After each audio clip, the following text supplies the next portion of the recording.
Hola mi gente, ¿qué pasa? Bienvenidos de nuevo a mi canal. If you're new here, what is up? Welcome. My name is Ariana and I'm a digital nomad documenting my travel adventures as I journey around the world. Today I am tuning in from Medellin, Colombia. This is where I've been hanging out for a few months now. And today we're going to be talking about how I pick my travel destinations and the process that I use to plan my solo travel. So if that's something you're interested in, be sure to hit that like button, hit subscribe if you haven't subscribed already, and let's hop into the video. So a viewer named Kathy below sent me a question wondering how I go about choosing my travel destinations, and she also wanted to know, do I play it by ear or do I plan where I want to go in advance? So this is a really good question. I have shown you guys a lot of places that I have visited too and told you guys a bit about like what I do for a living and how I'm traveling, but I never talk about the process behind planning travel. So I'm going to be answering Kathy's questions today and giving you guys an inside scoop on the way that I travel and be sharing with you a resource that I have to make travel planning even easier. Okay, so first up, how do I choose my travel destinations? Oh, really, I just let the Lord speak to me. No, honestly, when it comes to my travel destinations, where I decide to go, it can be a variety of different reasons that inspire me to look into a place. I have met people in passing who tell me about places that they've gone that they've really liked, and so that will kind of pique my interest that way. I will see things, obviously watching YouTube videos and seeing other people's travel adventures on social media will inspire me to look into a place. And yeah, I also speak Spanish, and I really love languages. I'm working on learning Italian next, and I know a little bit of Portuguese, so I feel like sometimes languages too kind of inspire where I go, which is why I started out traveling through a lot of Spanish-speaking countries. So there's a lot of different ways that I get inspired. Oh, one time I had a dream and woke up. I don't remember what the dream was, but I know when I woke up that I was gonna go to Costa Rica. Like, that was, I just got like some kind of dream that gave me a sign, and I woke up and I was like, Costa Rica is where I need to be. Weirdest thing, but like I had a blast in Costa Rica and that was the place I was meant to be. So I kind of just let the wind take me as far as inspiration for where I travel to. Another factor that influences where I go is sometimes where I'm currently located. So for example, being in Colombia right now, I'm more likely to visit other countries in Central America or in South America than just hopping over to Asia, because I'm not one for long flights. Like, I like to break my flights up with destinations on the way, so that can influence where I go as well. So yeah, that is a long way of answering how I decide to go and where I travel to. Oh, another thing that influences where I travel to is being a nomad and needing internet connection. That has unfortunately ruled out a lot of the Caribbean islands for me. Just while I'm working, I can always take vacation and do it, but not so much for traveling and trying to find a place to be nomadic and live for a temporary time. So all of that is really what factors into what inspires me to travel to certain places. A lot of times it's just inspiration coming from people, places, things, God, you name it. Other times it's influenced by where I currently am and the destinations that I plan on going afterwards. So the proximity of where it is in relation to those two. And then lastly, being a nomad influences it as well. I have to be able to have a reliable internet connection and be able to work. So that influences a lot too. Now, when it comes to planning my travels, I am definitely very much so a planner person. I am a type A personality. I like to plan stuff in advance just so that I have the security and peace of mind of knowing that when I get to a destination, I have a place where I have paid to lay my head down. Sometimes it does not always work out that way. There have been times I have landed, went to go see the accommodation that I booked, and it is not up to par, or it is not what I paid for, and so you end up in these situations regardless of whether you plan or not, sometimes that you just are out of your control.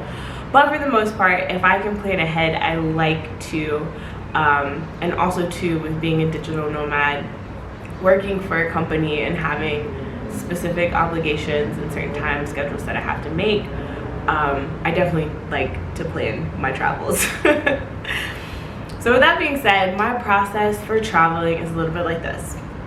For starters, when I find a place that interests me, my first step is to get the scoop on what it's like to actually travel there.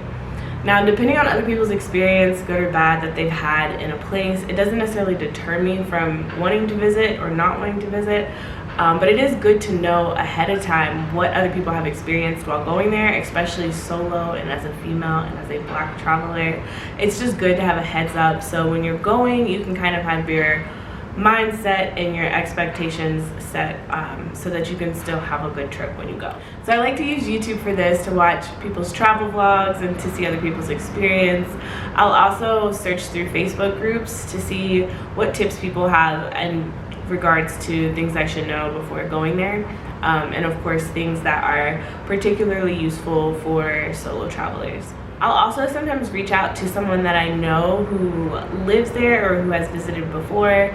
That is just a big perk to being a digital nomad, having a lot of friends in different places around the world, or who have visited different places around the world, and you can kind of get an inside perspective from them on what it's like to live and visit there. So that's my first step when starting the travel planning process. The next step would be to kind of figure out the logistics of the area. So once I have an idea of what to expect when I visit, I look into more detailed information like the cost of living or the ideal time to go, what season, what to expect in terms of dressing for the weather, different neighborhoods to hang out in or stay in for accommodations. So more of the specific details that are important to me specifically in regards to planning my trip would be the next step. And then after that, I use this information to decide what dates I want to go, and I mark it on my travel calendar. So I use Google Calendar to plan out all my travel dates. It helps me to stay organized, but I also really like it because I can share the calendar out with family and friends, and they can instantly get an idea of where I am and when, and even meet up with me if they'd like on a trip. So that calendar really helps me, but it's a key moment in my travel planning process because it's kind of like I'm officially deciding that I'm going to a place. The dates that I put on my calendar are more or less tentative until I actually book flights and accommodations. And this is just because when I'm searching for flights or even booking where I'm going to stay, sometimes I'll notice that prices can be cheaper a day or two before or after the dates that I initially planned. And so if it's possible and my itinerary is flexible enough, I'll usually adjust my dates so that I can catch those deals. Yeah. All right, so that brings me to my fourth step, which is finding accommodations. So the two platforms that I love to use most when looking for accommodations are Airbnb and Booking.com. You can also count Selena.com, but really I only use Selena's because, as I told you guys, I had all these credits kind of racked up after the pandemic happened, and so I was able to use those to kind of like book stays for free. Even though they weren't free, they were just kind of like prepaid. Anyway, Selena is an option. I do like staying there. It's a really neat hostel to meet other type of solo travelers, but in comparison to other hostels that you can stay at, depending on where you are in the world, Selena's are really expensive, so they're not on my top two list, but I do use that occasionally. So Airbnb I really love because of the type of accommodations that they offer. They offer you a chance to stay in a place that's hosted by a local person.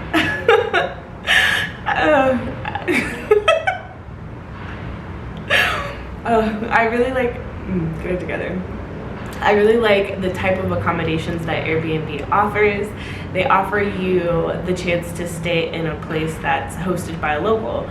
So sometimes I've stayed in a shared apartment where I'm actually living with the person there, and that's been really neat because they've been able to tell me things about the culture and about the place that I'm at, and different inside tips that I wouldn't normally know just being there on my own.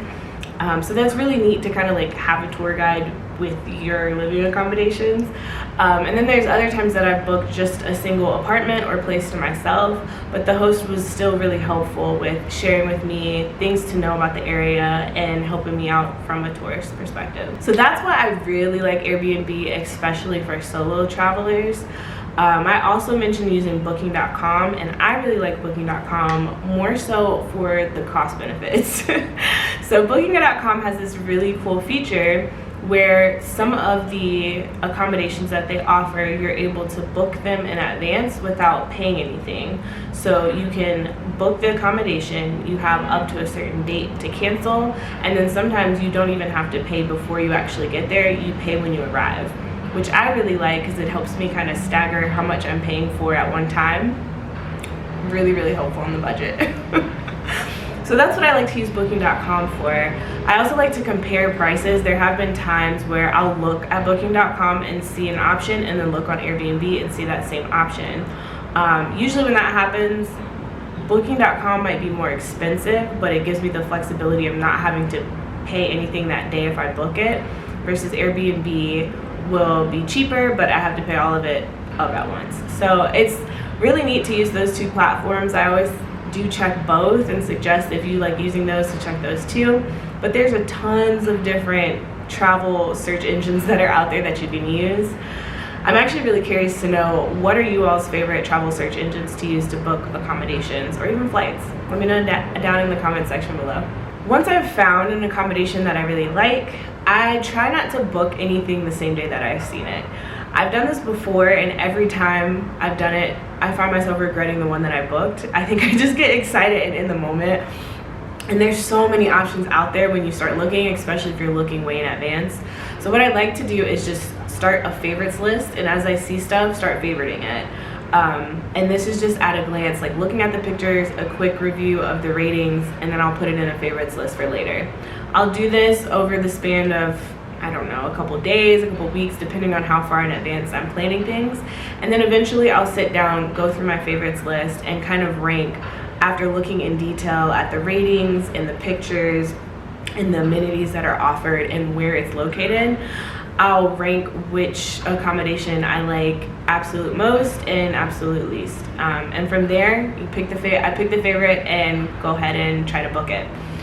With booking.com, I do the same thing, but I'm a little bit quicker with booking because usually those accommodations run out faster because, again, you're not paying anything up front. It is a good option. Sometimes I will go ahead and book something on booking.com since it doesn't require a down payment, just to have something that I kind of like or maybe like, and then when I have more time to go back and do deeper research, I can either cancel that booking if I find something on Airbnb that I like, or book something else. So you guys get the gist.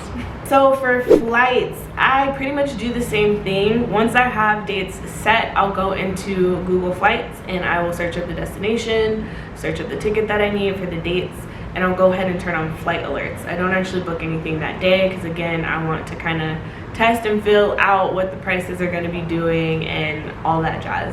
I also look into prices that are a little bit before and a little bit after my travel dates, and if they are a significant enough price savings or cost difference, I'll go ahead and put on a price alert, or I'll go ahead and put on a flight alert for that as well. And then I just kind of wait and watch the alerts as they come in. I do like to set a deadline date for when I actually need to book something, and I'll use the app Hopper to figure out what this date is. They have this really neat feature that tells you a prediction or like an estimate of if you book by this date, you're likely to save this much, or the price can increase by this much.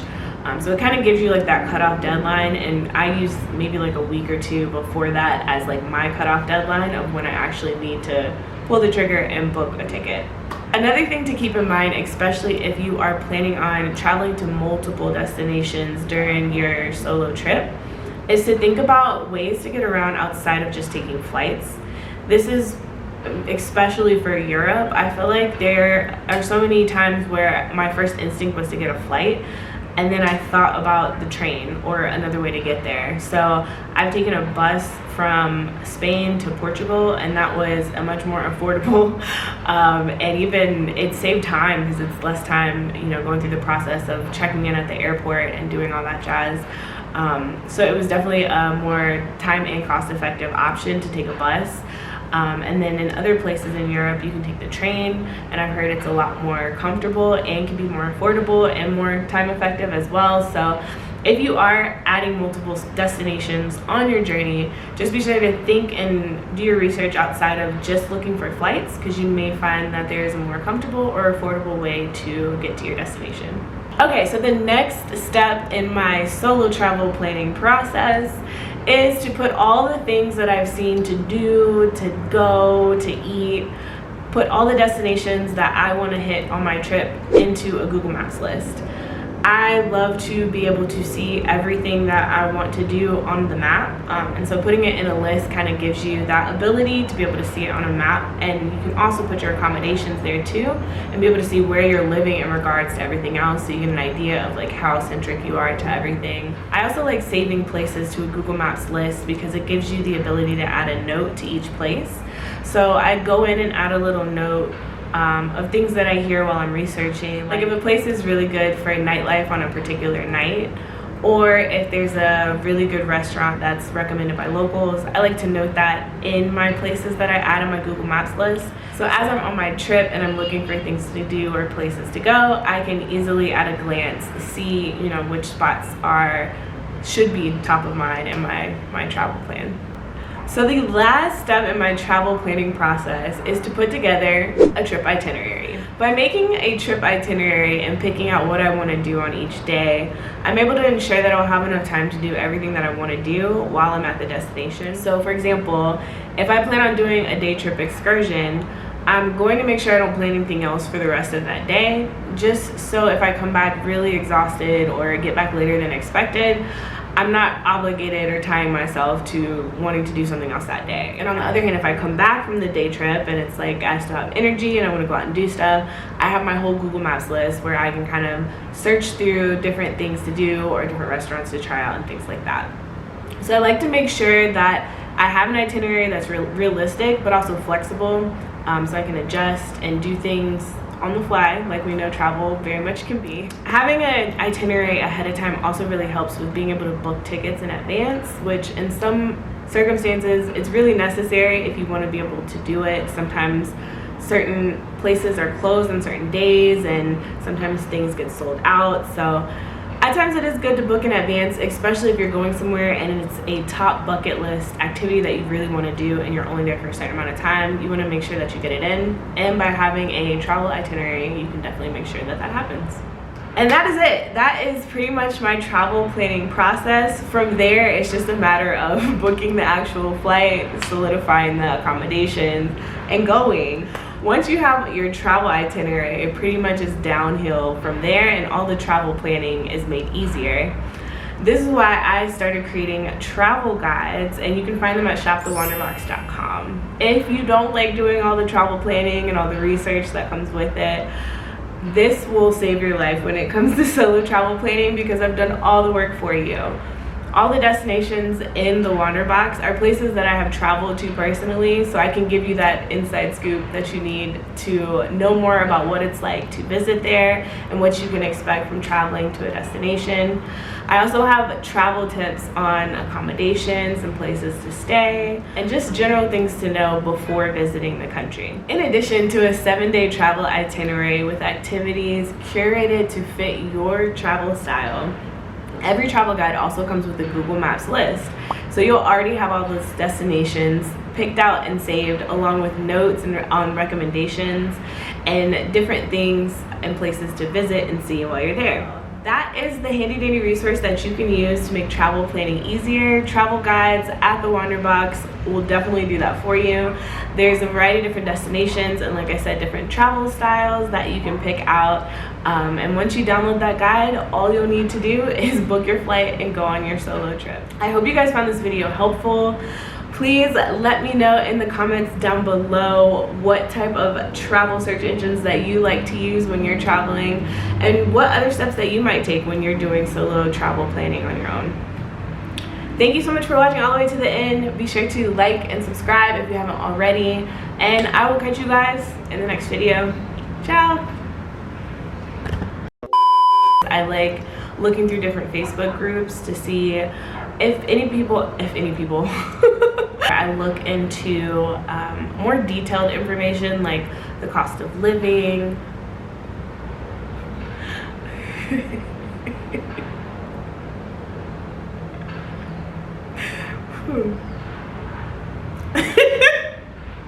Get it together.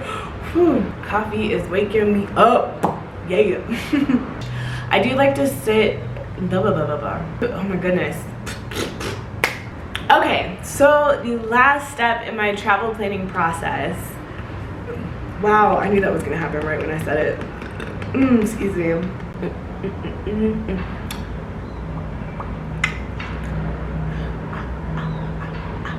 Show them how to do it. This is what happens when we drink too much coffee.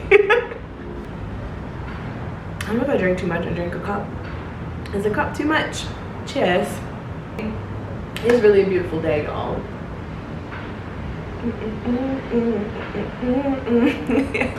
I feel like it is mandatory to show y'all this beautiful view because it's so beautiful. Just get into it.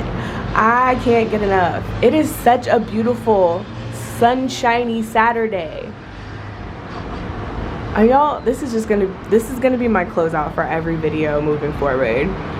I just love this view. The beautiful Medellin.